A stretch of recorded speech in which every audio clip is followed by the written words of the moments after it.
नमस्कार। रामधारी सिंह दिनकर जी का ये लेख हिम्मत और जिंदगी बहुत ही प्रेरणादायक लेख है। इसकी सूक्त पंक्तियां, कामना का आंचल छोटा मत करो, जिंदगी के फल को दोनों हाथों से दबाकर निचोड़ो, रस की निर्झरी तुम्हारे बहाए भी बह सकती है। आइए श्रवण करते हैं इस लेख का, हिम्मत और जिंदगी।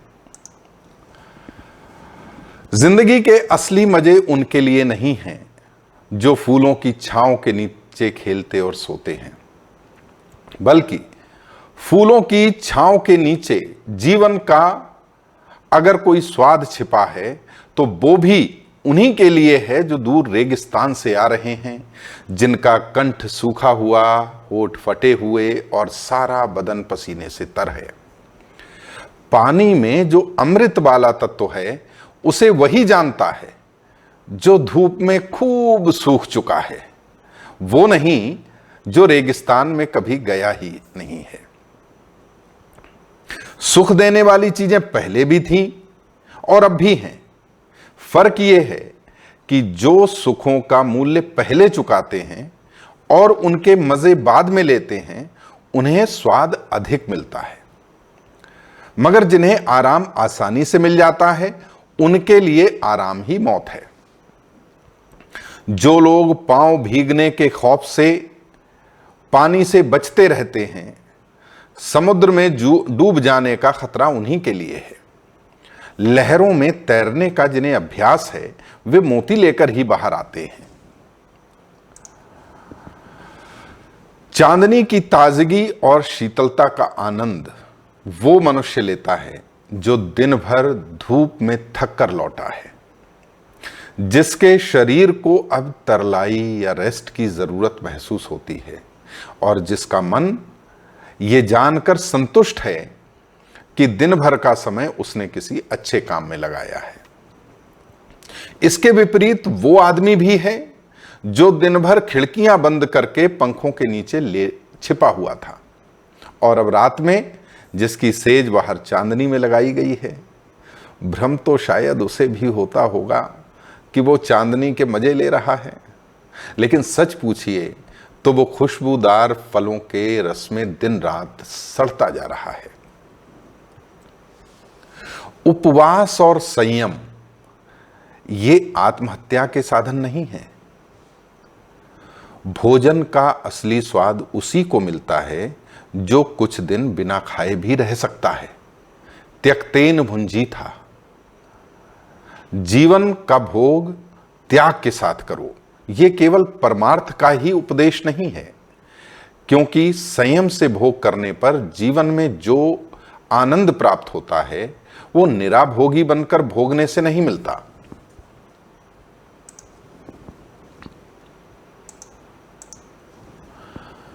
बड़ी चीजें बड़े संकटों में ही विकास पाती हैं। बड़ी हस्तियां बड़ी मुसीबतों में पलकर दुनिया पर कब्जा करती हैं। आपको पता है, अकबर ने 13 साल की उम्र में अपने बाप के दुश्मन को परास्त कर दिया था, जिसका एकमात्र कारण यह था कि अकबर का जन्म रेगिस्तान में हुआ था और वो भी उस समय जब उसके बाप के पास एक कस्तूरी को छोड़कर कोई दौलत नहीं थी। महाभारत में देश के प्रायः अधिकांश वीर कौरवों के पक्ष में थे, मगर फिर भी जीत पांडवों की हुई। क्यों? क्योंकि उन्होंने लाक्षागृह की मुसीबत झेली थी, क्योंकि उन्होंने वनवास के जोखिम को पार किया था। श्री विंस्टन चर्चिल ने कहा है कि जिंदगी की सबसे बड़ी सिफत हिम्मत है। आदमी के बाकी और सारे गुण उसके हिम्मती होने से ही पैदा होते हैं। जिंदगी की दो सूरतें हैं।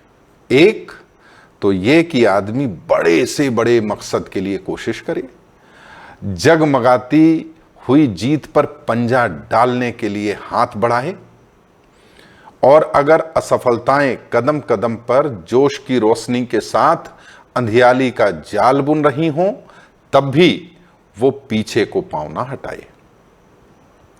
दूसरी सूरत यह है कि आदमी उन गरीब आत्माओं की हमजोली बन जाए जो ना तो बहुत अधिक सुख पाती हैं और ना जिन्हें बहुत अधिक दुख पाने का ही संयोग है, क्योंकि वे आत्माएं ऐसी गोधूली में बसती हैं जहां न तो जीत हंसती है और न कभी हार के रोने की आवाज सुनाई पड़ती है। इस गोधूली वाली दुनिया के लोग बंधे हुए घाट का पानी पीते हैं। वे जिंदगी के साथ जुआ नहीं खेल सकते। और कौन कहता है कि पूरी जिंदगी को दांव पर लगा देने में कोई आनंद नहीं है? अगर रास्ता आगे ही निकल रहा हो तो फिर असली मजा तो पांव बढ़ाते जाने में ही है। साहस की जिंदगी सबसे बड़ी जिंदगी होती है। ऐसी जिंदगी की सबसे बड़ी पहचान यह है कि वह बिल्कुल निडर, बिल्कुल बेखौफ होती है। साहसी मनुष्य की पहली पहचान यह है कि वो इस बात की चिंता नहीं करता कि तमाशा देखने वाले लोग उसके बारे में क्या सोच रहे हैं। जनमत की उपेक्षा करके जीने वाला आदमी दुनिया की असली ताकत होता है और मनुष्यता को प्रकाश भी उसी आदमी से मिलता है। अड़ोस पड़ोस को देखकर चलना यह साधारण जीव का काम है। क्रांति करने वाले लोग अपने उद्देश्य की तुलना ना तो पड़ोसी के उद्देश्य से करते हैं और ना अपनी चाल को ही पड़ोसी की चाल देखकर मध्यम बनाते हैं।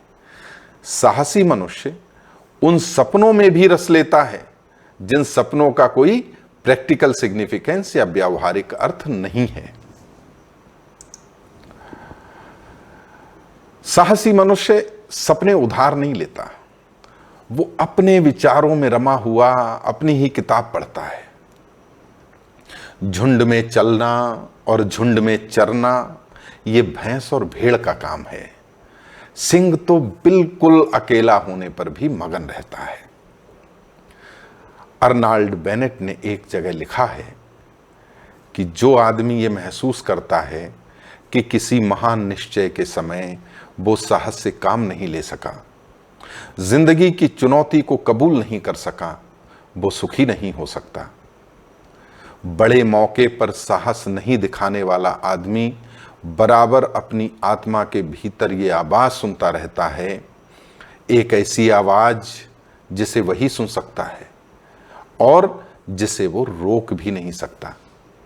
यह आवाज उसे बराबर कहती रहती है, तुम साहस नहीं दिखा सके, तुम कायर की तरह भाग खड़े हुए।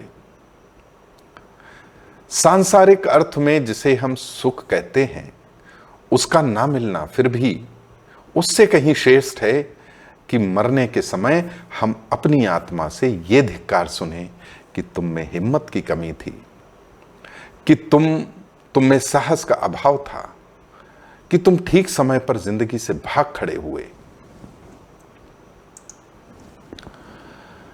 जिंदगी को ठीक से जीना हमेशा ही जोखिम झेलना है, रिस्क। और वो आदमी जो आदमी सकुशल जीने के लिए जोखिम या रिस्क का हर जगह एक घेरा डाले रहता है, वो अंततः अपने ही घेरों के बीच में कैद हो जाता है, जिसको सेल्फ कंस्ट्रक्टेड प्रिजन कहते हैं।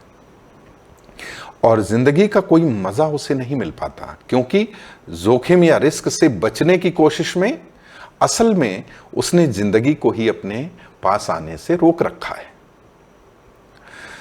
जिंदगी से अंत में हम उतना ही पाते हैं जितनी उसमें पूंजी लगाते हैं, इन्वेस्टमेंट।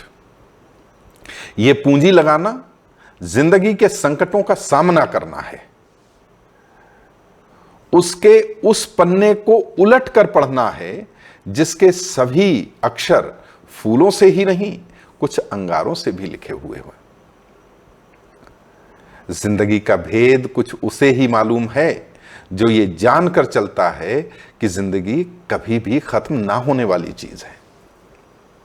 अरे ओ जीवन के साधकों, अगर किनारे की मरी सीपियों से ही तुम्हें संतोष हो जाए तो समुद्र के अंतराल में छिपे हुए मौक्तिक कोश को कौन बाहर लाएगा?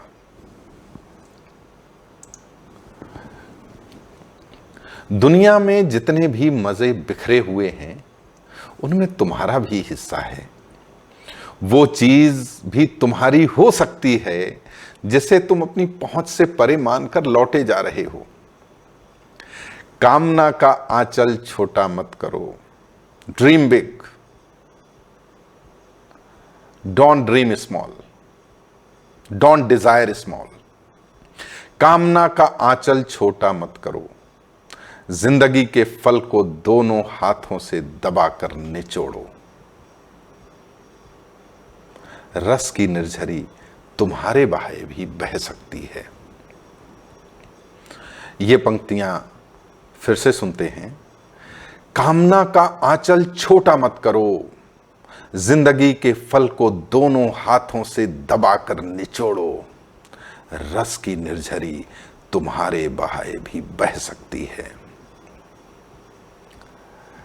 यह अरण्य झुरमुट जो काटे अपनी राह बना ले। यह अरण्य झुरमुट जो काटे अपनी राह बना ले। कृत दास ये नहीं किसी का जो चाहे अपना ले। जीवन उनका नहीं युधिष्ठिर जो उससे डरते हैं, वह उनका जो चरण रूप निर्भय होकर लड़ते हैं। वह उनका जो चरण रूप निर्भय होकर लड़ते हैं। धन्यवाद, बहुत बहुत शुक्रिया।